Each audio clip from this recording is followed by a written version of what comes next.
Calgill, WOKY. What did it say about your team last night that it won the way it did with Vanna not having the greatest night and some of the other ladies stepped up? Because you talked in the pre-news conference about that specific issue that you had the players, you wanted to see them step up and Vanna take a step back.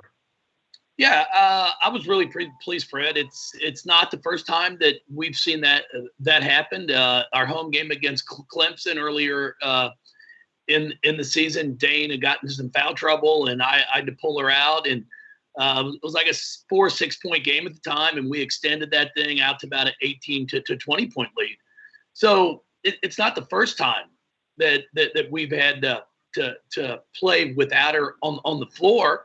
But as we know, when Dana's at her best, we are pretty special. But I was really pleased with how the rest of the team performed last night. And it just gives me a lot of confidence to know that, we can do it.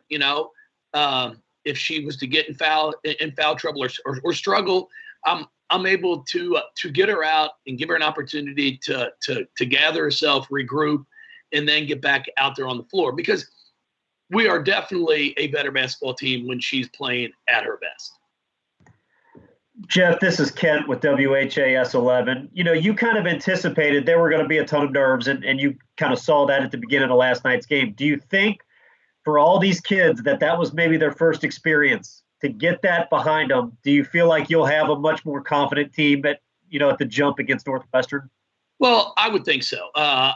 Exactly what took place in last night's game is what I anticipated. It's just a big difference when you're the favorite.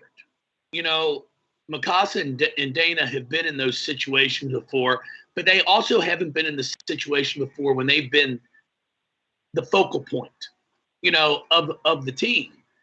And then you've got Alana Smith and Kiana Smith, who've also played in the NCAA tournament when Kiana was at Cal and Alana was at UCLA, but they necessarily weren't picked to win it. They weren't expected to win.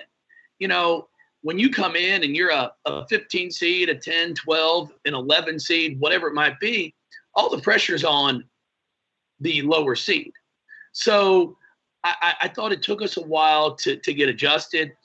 I wanted to come out and impress from the beginning of the game. We'd worked on it for 3 days, and that kind of did not come to fruition. It was obviously a bad first quarter for us defensively, but then we were able to regroup, start the second quarter, and really turn the heat up, because you can't let a team that runs a motion offense, that they like to get 5 out there, cut and pass and cut, screen away, slip. You can't let them just do what they want, or they're going to pick you apart. And that's kind of what took place in the first quarter.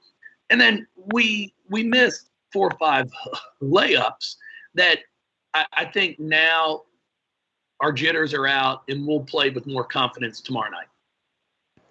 Hey, Jeff, Cameron with the Courier Journal. Kind of going back to Dana, you think that fourth quarter, where I think she may have 7 or 9 points, do you think that'll help her? I mean, not that Dana's confidence ever kind of dwindles, but you think that will help her going into the rest of the tournament? Well, I hope it does. It's always nice to see the ball go in the basket. The thing I'm trying to get Dana to realize and really grasp is she's more than just a scorer. She can do more for this basketball team than just score points. And, the past few ball games, she's kind of gotten emotionally tied to scoring.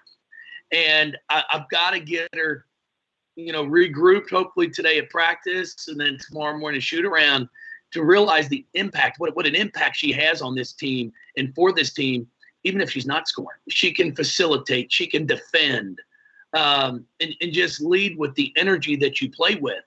And that's what we're going to need, because it gets more difficult. The better teams you play, they're going to do a lot more to stop your leading scorer. I mean, we're going into a ball game tomorrow night that we know, hey, there's 3 kids that are their big scorers from Northwestern.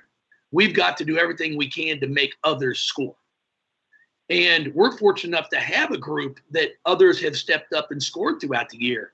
So if we get them open shots, I've got the confidence that they can make them. Jeff, this is Ken again with WHAS 11. Do you think Dana puts maybe some undue pressure on herself because she's a senior, because this is her last ride, because, she's one of the top players in the country, finalist for. Do you think she puts some of that on herself, and that's why maybe she has that I've got to score mentality for this team? Well, I'm sure she does. Everybody that's as talented and as competitive as she is does a little bit of that. She's where she is because she's always played with a chip on her shoulder. Like, she's always had something to prove to somebody. And I've tried to get her to understand that maybe you've got nothing else to prove to anybody. You've proven it. You're one of the top players in the country. So now let the game come to you. Just let it come to you. And, you might take 8 shots.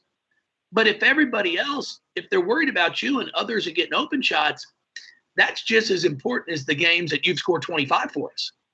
So you've got to get a feel for the game. And that's one thing that I've really talked to her about is trying to just get a feel for it. Get a feel for what the game's going to present to her.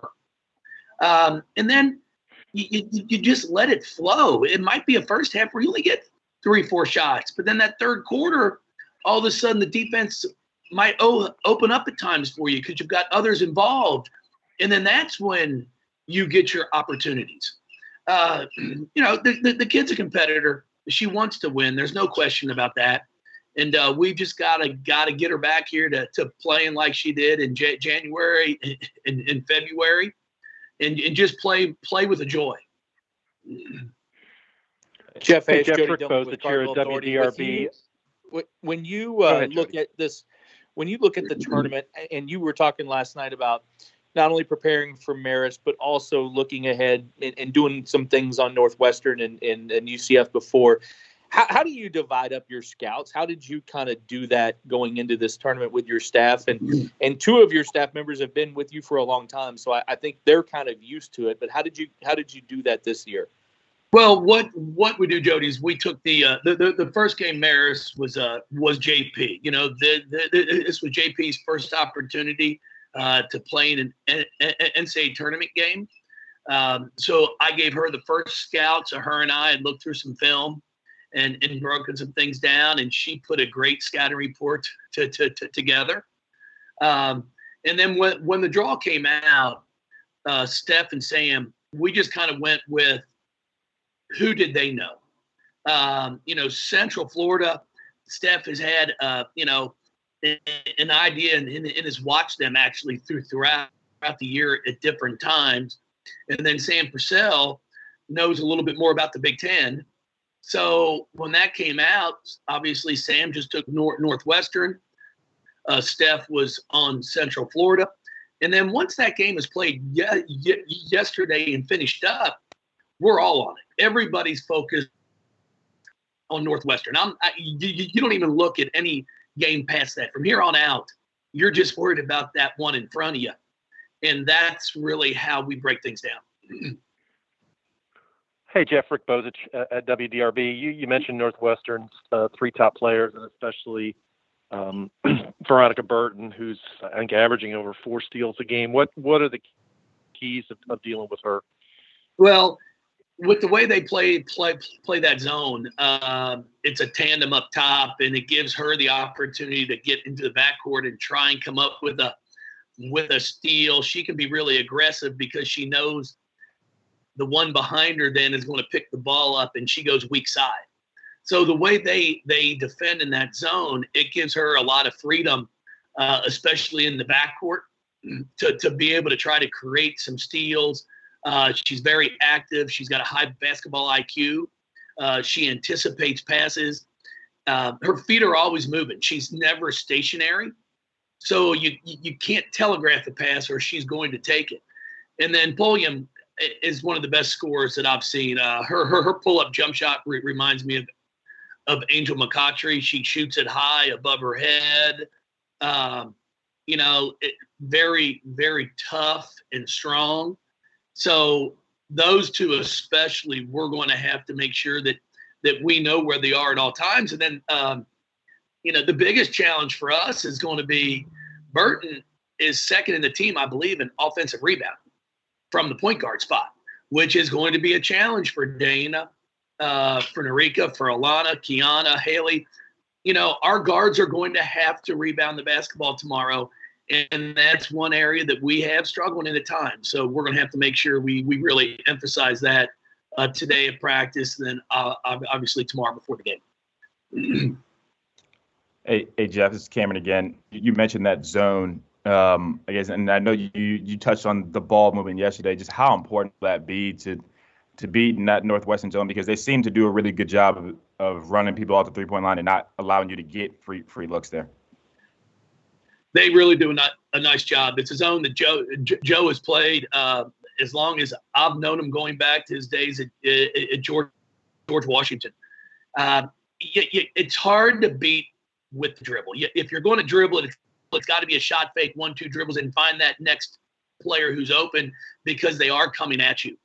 If you over dribble, it's normally going to be a problem. You've got to try to attack them north and south. You don't want to go east and west a whole bunch. So there are areas, if you're patient and if you're crisp, you make hard cuts, you make hard passes, that you can try to attack that zone in. You've got to have your feet ready and your feet set, because when you do get the opportunity to get a good shot, you've got to be able to knock it down.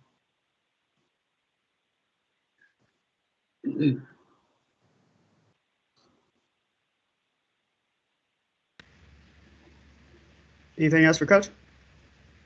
Guys, I appreciate it. Expecting some great games today. I'll say that. Some really good matchups. And then, we're just looking forward to that opportunity tomorrow night. It's been a long time sitting here in the hotel. It was great to finally get the opportunity to play last night. I like the 5 o'clock or 4 o'clock tip here, 5 back home. So we're not sitting here till 7 at night, because I know everybody's really excited and anxious to get back out on the court. So I appreciate y'all. Thank you. Thank you, Coach.